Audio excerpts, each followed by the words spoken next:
समाज पार्टी की सुप्रीमो मायावती जी ने उत्तर प्रदेश में बढ़ रहे अत्याचार और ब्राह्मण समाज को लेकर बड़ी आदर्श टिप्पणियां की है। बहुजन समाज पार्टी की सुप्रीमो मायावती जी की तरफ से ट्वीट करते हुए लिखा है कि बीजेपी द्वारा केवल राम राज्य की बात करने से यूपी की गरीब जनता का विकास और उत्थान आदि होने वाला नहीं है और न ही उन्हें जुल्म ज्यादती से निजात मिलने वाला है, बल्कि श्री राम के उच्च आदर्श पर चलकर ही सरकार चलाने से ही ये सब संभव हो सकता है, जिस पर ये सरकार चलती हुई नजर बिल्कुल भी नहीं आ रही है। खासतौर से ब्राह्मण समाज के प्रति बीजेपी की जातिवादी कार्यशैली से दुखी होकर अब इस पार्टी से अलग होकर बीएसपी से जुड़ रहे देखते हुए ये लोग कह रहे हैं कि तिलक तराजू की बात करने वाले अब परशुराम की बात कर रहे हैं, लेकिन ये समाज काफी बुद्धिमान है, इनके बहकावे में नहीं आएगा। जबकि इस बात में जगजाहिर तौर पर तिलक तराजू की बात कभी बीएसपी ने नहीं कही और ना ही बाबरी मस्जिद के स्थान पर कभी शौचालय बनाने की बात भी हमने कही है। ये सब घृणित आरोप विरोधियों ने केवल बीएसपी को नुकसान पहुंचाने के लिए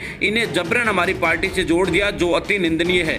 यदि इस आरोप में थोड़ी भी सत्यता होती तो फिर पिछली बार सरकार में खास तौर से ब्राह्मण समाजों के विधायकों को बड़ी संख्या में मंत्री और अन्य उच्च पदों पर क्यों रखती। वैसे ये समाज सब कुछ जानता है, बिल्कुल भी गुमराह होने वाला नहीं है। पार्टी को इन पर पूरा भरोसा है। बहुजन समाज पार्टी की सुप्रीमो मायावती जी ने यहाँ पर ब्राह्मण समाज को लेकर बड़ी प्रतिक्रियाएं दी है, जिनसे आपको बता दें कि उन्होंने कहा है कि ये समाज कभी किसी के बहकावे में नहीं आया। बीएसपी अध्यक्ष मायावती जी ने साफ तरीके से कहा है कि उनकी पार्टी ने कभी तिलक तराजू की बात नहीं कही और ना ही उन्होंने कहा है कि बाबरी मस्जिद के स्थान पर कभी शौचालय बनाने की बात भी बीएसपी ने कभी भी नहीं कही है। तो ये बहुजन समाज पार्टी की सुप्रीमो मायावती जी की तरफ से बयान जारी करके कहा है कि बहुजन समाज पार्टी की पिछली सरकार में ब्राह्मणों को उन्होंने काफी संख्या के अंदर विधायकों को मंत्री भी बनाया, उच्च पदों पर भी पहुंचाया।